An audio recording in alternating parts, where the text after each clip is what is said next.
The title of this article, The Nail in the Coffin of the Antidepressant Craze, Psychiatry's Antidepressant Craze.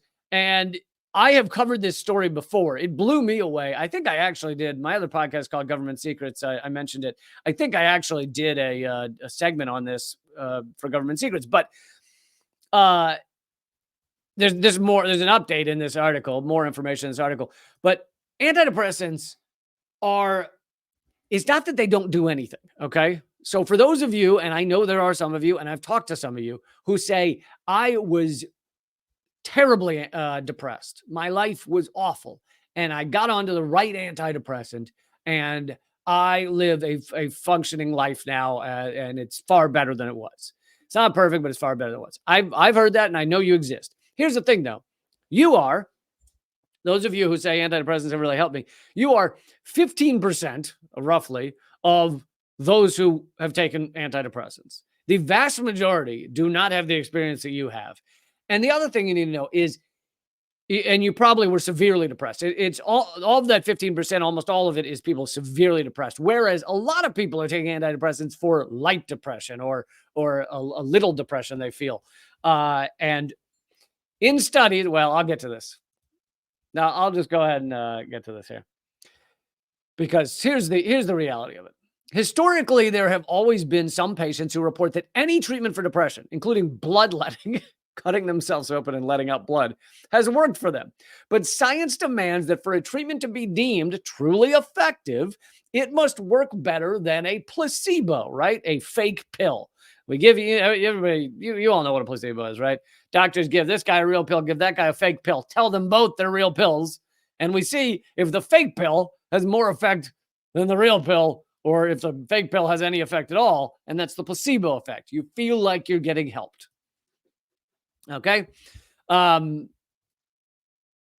It must work better than placebo or the passage of time without any treatment. This is especially important for antidepressant drugs, including Prozac, Zoloft, and other selective serotonin reuptake inhibitors.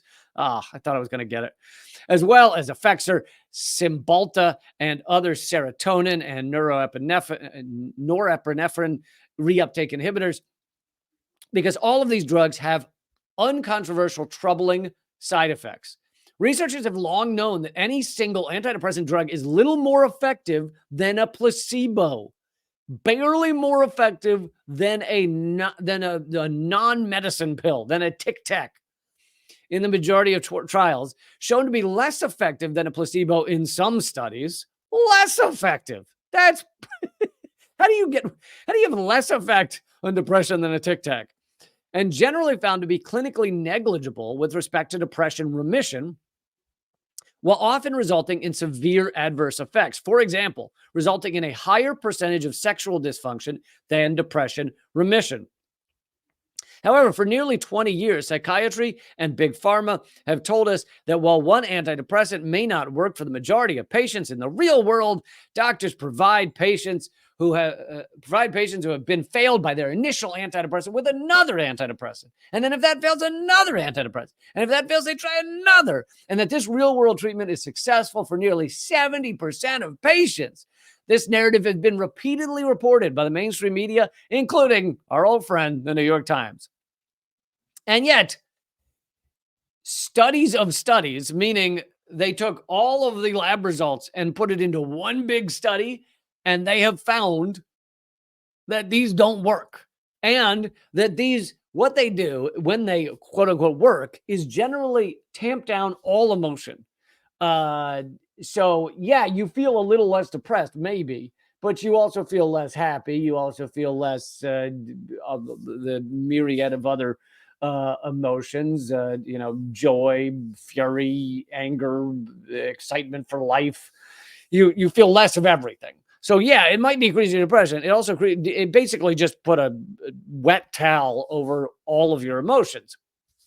Now, if you are severely depressed and you are thinking about, let's say, something horrible like suicide, that might be enough. We just tamp down everything and thank goodness you're not thinking of suicide.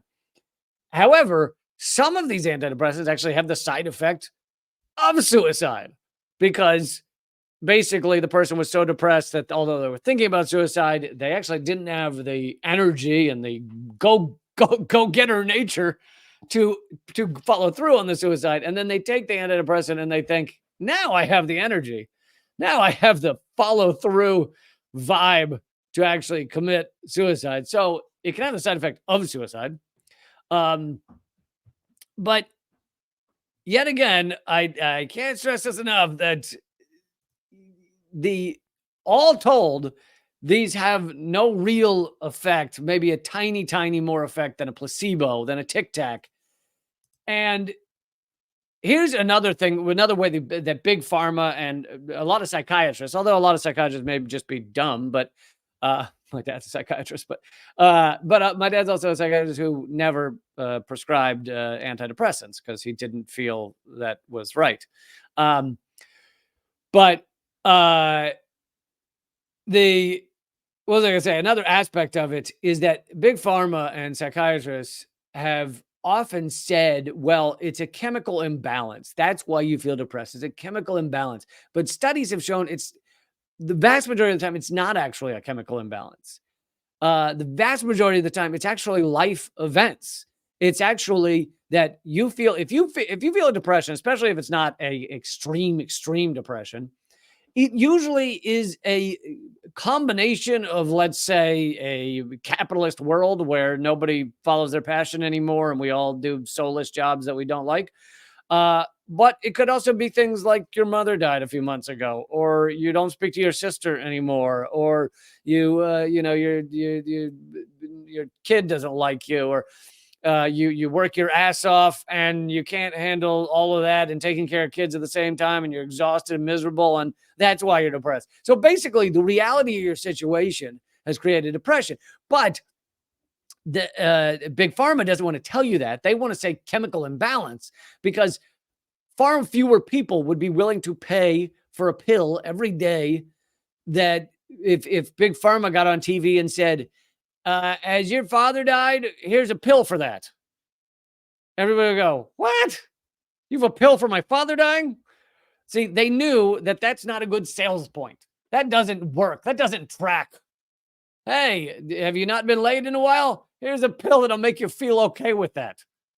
They knew that wouldn't sell. So instead of telling you the truth that most depression is caused by actual events in your life, they just came up with this idea of chemical imbalance and have put forward a solution, quote unquote, that is not helping the vast majority of people, and can actually not only the weird side effects like sexual dysfunction, etc., but can actually be harmful in that people start taking it and it doesn't fix them. It doesn't make their life better.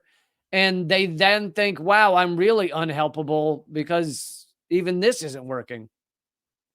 This article goes through some more details of other fraud committed in the pursuit of antidepressants and making them such a massive money maker.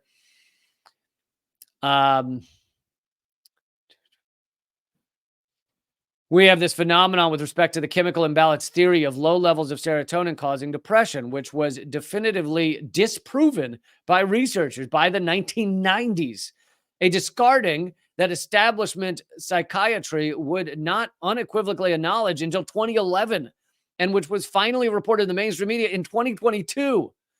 So they knew by the 1990s that chemical imbalance was not a thing connected to depression, and maybe not a thing at all. They knew that by the 1990s.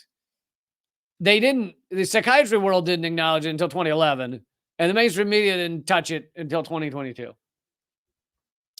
I mean, it's incredible the amount of lies we're told in this sick society to try and sell us things on a daily basis. Now, for those of you who are out there who are depressed, I'm not trying, and if you think antidepressants are helping you, then stick with it. I'm not telling you not to get help, but I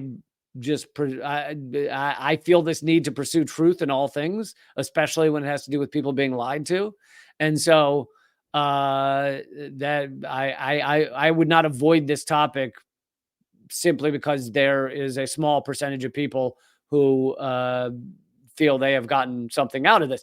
Now, they might get something out of those antidepressants. Some people, they also might get something out of taking a Tic Tac, thinking it's an antidepressant. They also might get something. They might cure their depression with other things, like if their mother were to be back alive, or if they were to get laid, or if they were to suddenly get a new job where they have more money. Suddenly, that could cure depression. But you notice Big Pharma is not like, are you feeling depressed? Get a job that has more money, because that wouldn't help them. They wouldn't get paid for that.